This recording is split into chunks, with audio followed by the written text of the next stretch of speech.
Welcome guys, John's Football Channel. This is your post review of Chelsea 1, Nottingham Forest 3. This is very disappointing, very surprised. I think for some people, they saw this coming. I personally didn't. I actually thought that we would actually get something from this game. We would actually continue the form that we did from against Leeds. But clearly that was not the case. So let's get into this post review. Starting up, let's look at the lineups. With the lineups, they went with the Lascelles in goal. They went with Abbott as the right back, Cunha and Morato as the centre backs, and then Nez as the left back. And then in the CDMs they went with Dominguez and Yaez as the CDMs, and then McAtee on the left, Jesus in the middle, and Bako as the right. And then ahead of them they went with Abioli as the striker. Then if we take a look at ours, we went with Sanchez in goal, Cucurella as the left, Tosin, Chalaba as the centre backs, Gusto as the right, Lavia, Caicedo as the CDMs, Palmer on the right, Enzo in the middle, and then Berry as the left wing, and then João Pedro up front. If we started look exactly as to what happened in this game, obviously, like I said in my preview, that the two players that I don't trust, one of them was Gusto. Well, let's start with the first goal. So obviously in the second minute, they end up crossing the ball into the box, and then for some reason I can give some understanding to Chalaba. It's very mistakes can happen from the get-go. I think that's what most teams try to do because you're fresh, your mind hasn't really set it in the game yet. But Chalaba, you're a top player, not at the highest level, but he's a decent player for our team, and I think he's a decent player in general. So it's very surprising that he was able to know there's a man right next to him, and for some reason he takes his body forward and he actually moves forward away from the player. Why aren't you closing him down? Why aren't you holding on to him? Why aren't you knowing where he is, feeling him, and being able to get ready and actually jump and actually compete for the ball? Now instead of you move forward, and now you leave you and Gusto in an awkward position because now you leave him right in front in the middle of you, and he ends up going the goal and ends up scoring and making it a 1-0 to Nottingham Forest. So that's very surprising from Chalaba. Very disappointing from him. And then if we had to take a look, I mean, why are we starting Tosin? It's unnecessary. It's too many subs that are. I suppose it would be a question from all of us. Is some of these subs that were made? Is these subs that are subs or starters that were made by the owners, possibly to keep the values up in order for us to get sales from them, possibly. But I suppose can we not wait for the first win of the Premier League game? Can we not win our Premier League game first before we start bringing on players? Can we not wait for the second half at least to bring on a Tosin? Can we not wait for these kind of substitutions, and then there's actually a value of actually saying, no, listen, look, Tosin came on and he actually helped us win the game. No, now we'll end up losing the bloody game. So for that is a start. It's a question as to what was whoever made this lineup, what were they thinking? And then if we take a look at the second goal, come on, Gusto. I mean, I already saw this. I already mentioned this in the preview. You have goals. You have a goal in you. I just see you, and you already know there's a mistake in you. There's something that you're gonna do to cost us a goal. I don't know why it is, and I've said this in the preview, that he's a lazy player. And what did he go do? Instead of him going to mark the player, no, he decides, no, I missed it. Let me just go hold it. You know you're gonna get something if you're gonna hold on to the player. You know that you're gonna get something. What are you trying to do? Try to hide someone holding someone else. We have VAR in this day and age. There's no such thing as hiding away from dirty play. Then they end up going 2-0 in 2-0 in the first 15 minutes. They were already winning. Then they ended up making some subs. They put on Nico Williams for Zaka Abiot just before halftime. And then we ended up bringing on because of that injury from Jesse Derry. Hopefully he's okay. Hopefully he's able to recover. very, very, very surprising that he was actually going to compete with the ball with a header with one of the defenders from Nottingham Forest, and ends up falling straight to the floor without actually moving, which was quite shocking and very searing from the get-go. And especially that he's a young boy, it is a question of at that moment, like, what happened? Is he okay? Is he dead? These things can go through your mind. But luckily that was not the case. And then we end up getting a penalty. And I don't know how Palmer ends up not actually scoring this goal. I mean, normally he does score. It is a question of why didn't he score? Is it a case of it was bound to come because he's been scoring so many goals? Could it also been a case of them Nottingham Forest and ourselves doing actually their homework on Cole Palmer, knowing that most of his chances are put on that corner, so that they look into that they analyze and anticipate that he was actually gonna put the ball there. I hope that's not the case. I'd like to think. I mean, if you look at Palmer, he's the type of guy who actually lands up making every single thing about him tricky. He's very cheeky. As soon as he was taking the penalty, I mean, most of us would have thought that this ball was going to go in the back of the net. I think we were all surprised that the South actually was able to actually save this goal. Then we go into the second half, and then it was very, very surprising to see Tosin come off for Levi Colwell. I'm quite surprised to see him back playing. It's nice to see him back. Just hopefully he doesn't get hurt, such whatever.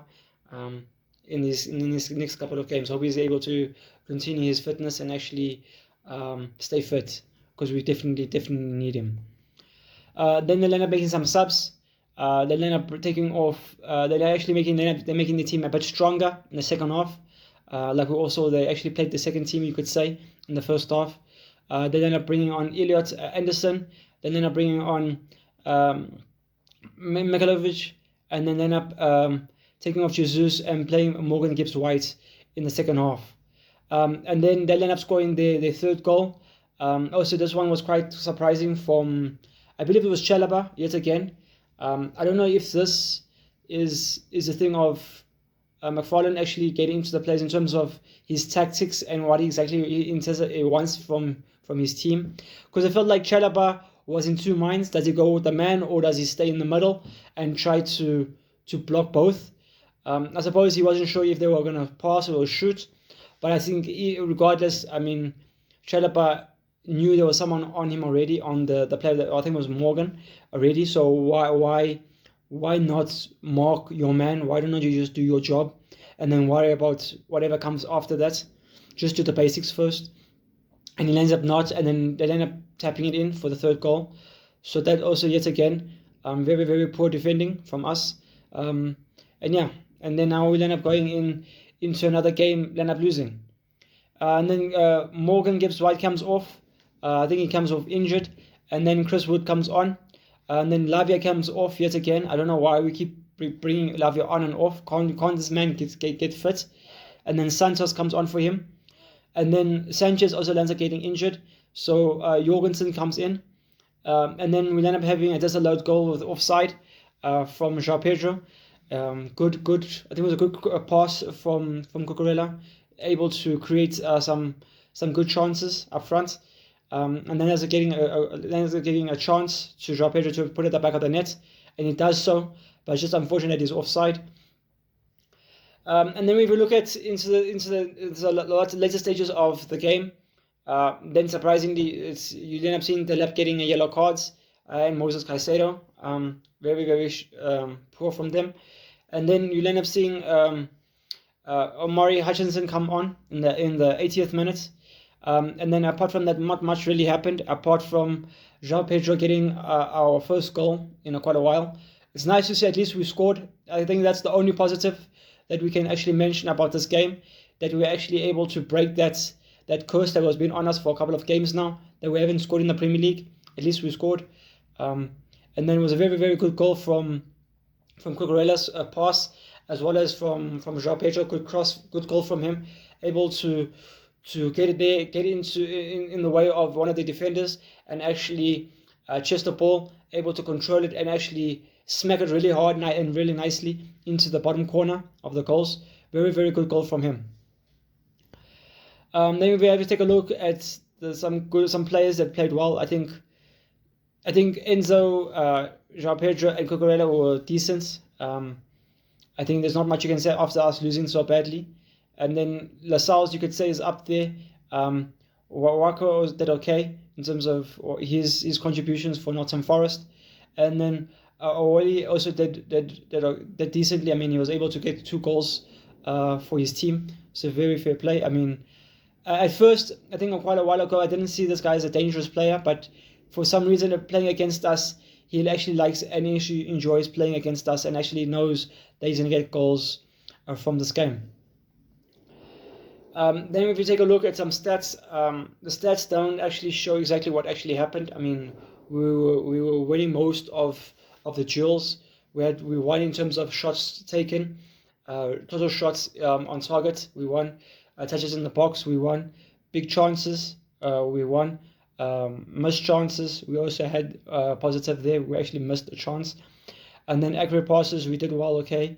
And then fouls, okay, we committed a bit two more fouls than them. Offsides, we did a bit better because we had 1 less.